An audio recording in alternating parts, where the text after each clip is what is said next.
اب میں آپ کی خدمت میں صرف ایک دو چیز پیش کرتا ہوں. یہ دیکھیں، یہ المستدرک ہے. اب اس کے اندر روایت ہے کہ جب مولا علی شیر خدا صفین سے واپس لوٹ رہے تھے تو کچھ لوگوں نے وہاں ابو بکر عمر کی گستاخی کی، باقی صحابہ کی. اور جب مولا علی واپس لوٹے تو مولا علی سے جدا ہو گئے. اعتزلوا علیا بعد انصرافہ من صفین الی الکوفہ، کوفہ کی طرف لوٹنے کے بعد صفین سے کچھ لوگ حضرت علی سے الگ ہو گئے. کیوں؟ لما انکر علیہ من سب ابی بکر و عمر ومن بعدہما من اصحاب رسول اللہ، کہ جن لوگوں نے ابو بکر عمر اور اصحاب رسول کی بے ادبی گستاخی کی، جب مولا علی نے منع کیا فخالفوہ وخرجوا علیہ، وہ مولا علی کے مخالف بھی ہو گئے اور حضرت علی سے جدا بھی ہو گئے. خدا کی قسم اٹھا کے کہتا ہوں، اگر آج بھی مولا علی آ جائیں نا تو یہ لوگ جو ابو بکر عمر کے مخالف ہیں، حضرت معاویہ کے مخالف ہیں، جب آ کے مولا علی آج بھی ان کا دفاع کریں تو یہ لوگ آج بھی مولا علی کو چھوڑ جائیں. ایک سید ہونے کے ناطے میں دعوے سے یہ بات کر رہا ہوں، یہ آج کی بات نہیں ہے. تو اس لیے ہم تو دعوت فکر دیتے ہیں، ہمارا جھگڑا ذاتی نہیں ہے. ہم تو کہتے ہیں خدا کے لیے کچھ خیال کرو، اہل بیت کا وہ رستہ جو قرآن کا رستہ ہے. تو فخالفوا وخرجوا علیہ، تو وہ مولا علی سے الگ ہو گئے اور مخالف ہو گئے. فخرج الیہم علی، تو مولا علی ان کی طرف تشریف لے گئے. وحاجہم، ان کے ساتھ گفتگو کی، اس پر صحابہ کا دفاع کرنے پر باقاعدہ آپ نے مناظرہ کیا،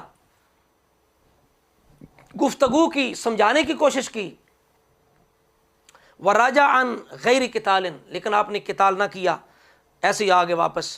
اور آگے مزید الفاظ زیادہ ہیں ابھی جحیفہ کی روایت کے اندر کہ مولا علی نے فرمایا ایمان علیہ انی لا اساکنکم فی بلدۃ حتی القی اللہ.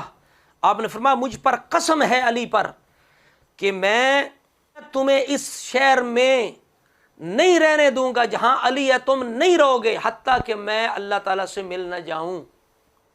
سمجھاری بات کی، یہ مستدرک کے اندر یہ بات ہے، اور یہ توسی کی تلخیص ہے، اس کے اندر بھی یہ بات ہے. فی بعض الاخبار انہ خاطب بذلک بعد ما انہی الیہ ان رجلا تناول ابا بکر و عمر بالشتیمۃ فدعا بہ وتقدم بعقوبتہ بعد ان شہدوا علیہ بذلک.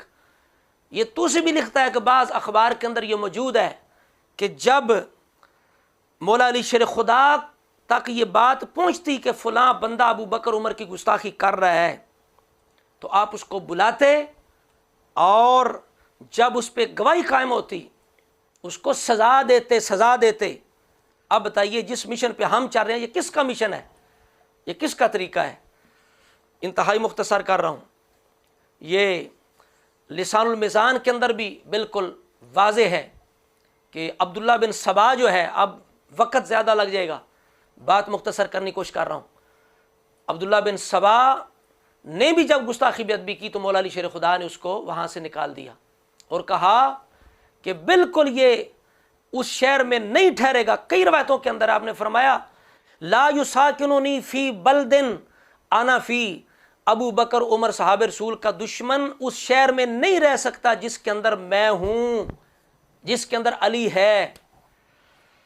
اب یہ کشف الغمہ ہے رافضیوں کی، اس کے اندر امام زین العابدین کا یہ طریقہ موجود ہے. کچھ عراقی آئے جنہوں نے آتے فقالوا فی ابی بکر و عمر عثمان، جنہوں نے آتے ابو بکر عمر عثمان کی توہین شروع کر دی. جب بات سے فارغ ہوئے تو آپ نے وہی جو 3 گروہ ذکر قرآن نے کیے مسلمانوں کے، سابق اول مہاجر، سابق اول انصار، ان کی اتباع کرنے والے، والذین اتبعوا باحسان، اور والذین جاؤوا من بعدہم یقولون ربنا اغفر لنا ولاخواننا الذین سبقونا بالایمان والے، جن کی نشانی یہ ہے کہ صحابہ پر تانی کرتے، استغفار کرتے ہیں. تو امام زین العابدین نے کہا تم مہاجر اول ہو؟ نہیں. تم انصار اول ہو؟ نہیں. تو فرمایا تیسرے بھی نہیں ہو سکتے، مسلمانوں کی تو 3 جماعتیں ہیں. فرمایا اخرجوا عنی فعل اللہ بکم، نکل جاؤ میرے پاس سے، اللہ تمہیں سزا دے. آپ بتائیں یہ کس کا طریقہ ہے، یہ کس کا مشن ہے؟ ابو بکر عمر عثمان صحابہ کا دفاع کرنا. اسی طرح امام باقر رضی اللہ تعالیٰ عنہ، جب آپ سے کسی نے مسئلہ پوچھا کہ کیا تلوار کے ساتھ کوئی چاندی وغیرہ لگائی جا سکتی ہے، زیور لگایا جا سکتا ہے، تو آپ نے کیا کہا؟ ہاں ابو بکر صدیق کی تلوار کے ساتھ لگا ہوا تھا. ابو بکر صدیق کی تلوار کے ساتھ لگا ہوا تھا، اس نے کہا آپ بھی صدیق کہتے ہیں؟ آپ کھڑے ہو گئے، آپ نے فرمایا نعم صدیق نعم صدیق نعم صدیق لم یقل لہ الصدیق فلا صدق اللہ لہ قولا فی الدنیا ولا فی الآخرہ، کہ جو انہیں صدیق نہ کہے اللہ دنیا و آخرت میں اسے سچا نہ کرے۔ الاعتقاد امام بہقی کے اندر بھی یہ روایت موجود ہے کہ یہ سالم بن ابی حفصہ کہتے ہیں میں نے پوچھا، حضرت امام جعفر صادق سے بھی پوچھا، امام باقر سے بھی پوچھا، فقالا لی، تو دونوں نے مجھے کہا یا سالم تولاہما وبرا من عدوہما فانہما کانا امامی ہدا، اے سالم ان دونوں سے محبت کر، ان کے دشمن سے دور ہو جا، چونکہ وہ دونوں ہدایت کے امام ہیں۔ اور آگے امام جعفر صادق کیا کہ یا سالم ایسب الرجل جدہ، کیا کو بندہ اپنے باپ کو بزرگوں کو گالی دیتا ہے؟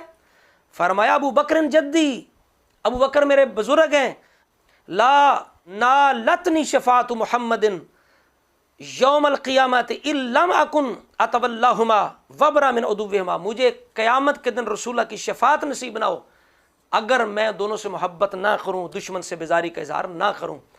اور سب سے بڑی بات یہ ناسخ تواریخ کے اندر بھی موجود ہے، اور عمدۃ الطالب کے اندر، افسوں کی کتاب کے اندر موجود ہے، ہماری کتابوں کے اندر موجود ہے کہ امام زین العابدین کے شہزادے زید بن علی، زید بن امام زین العابدین امام حسین کے پوتے، مولا علی کے پڑپوتے زید، امام باقر کے بھائی، امام جعفر صادق کے چاچا، وہ کیسے شہید ہوئے؟ زید شہید کیسے ہیں؟ وہ شہید ناموس شیخین قریبین ہیں، شہید ناموس صحابہ رسول ہیں۔ جب انہوں نے حکومت کے خلاف خروج کیا اور ان کے جو اپنے لشکر کے بندے تھے، جو ابو بکر عمر کے دشمن تھے، انہوں نے کہا، یہ ناسخ تاریخ کے الفاظ ہیں، انہوں نے کہا کہ رحمک اللہ در حق ابی بکر و عمر چے گوئی، اللہ پہ رحم کرے اے زید، آپ ابو بکر عمر کے بارے میں کیا کہتے ہیں؟ فرمود دربارہ ایشاں جز بخیر سخن نہ کنم و از اہل خود نیز در حق ایشاں جز سخن خیر نہ شنیدام، کہ میں خود بھی ان کے بارے میں سوائے خیر کے کچھ نہیں کہتا ابو بکر عمر کے بارے میں، اور میں نے اپنے گھر والوں اہل بیت سے بھی ان کے بارے میں سوائے خیر کے کچھ نہیں سنا۔ پھر بالجملہ زید نے فرمود ایشاں برکسے ظلم و ستم نراندہ دند و ابھی کتاب و سنت رسول کار کردند، اور انہوں نے کسی پر ظلم نہیں کیا بلکہ انہوں نے کتاب و سنت پر عمل کیا ہے۔ یہی زید بن علی زین العابدین کہا کرتے تھے البراۃ من ابی بکر و عمر براۃ من علی، ابو بکر عمر سے برات اختیار کرنا یا علی سے برات اختیار کرنا ہے، فمن شاء فلیتقدم ومن شاء فلیتأخر، چاہے تم پہلے علی سے برات اختیار کرو یا ابو بکر عمر سے، بات ایک ہی ہے۔ یہ کون کہا کرتے تھے؟ زید بن علی۔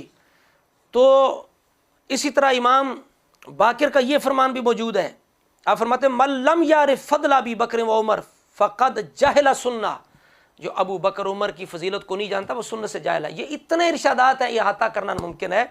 تو میں مزمل عمر اللہ تعالیٰ کے فضل و کرم سے میں اپنے آباء و اجداد کے مشن پر چل رہا ہوں، میں ان کے مسلک کو امت تک پہنچا رہا ہوں۔ مجھ پر زیادہ یہ فرض عائد ہوتا ہے کہ میں امت کو بتاؤں بھئی کچھ لوگ ان کا نام لے کر ان کی محبت ذکر کر کے ان کے رستے سے دور کر رہے ہیں، جہنم کے رستے کی طرف لے جا رہے ہیں۔ ایسے لوگوں پہ جتنا بھی وہ ذکر اہل بیت کر لیں، کبھی بھی اہل بیت راضی نہیں ہو سکتے۔ جو قرآن سے ہٹ کے، دین اسلام سے ہٹ کے، شریعت سے ہٹ کے ان کا ذکر کریں یا ان سے محبت کا اظہار کریں۔ مولا علی خود کہتے تھے اللہ اس پہ بھی لعنت کرے جو ہمارے ساتھ بغض رکھے، اس پہ بھی لعنت کرے جو ہماری محبت میں غلو کرے۔ تو اعتدال پہ ہم چل رہے ہیں، اور یہ سب سے مشکل رستہ ہے۔ ہمیں پتہ ہے ہم نے مشکل رستہ اپنایا ہے۔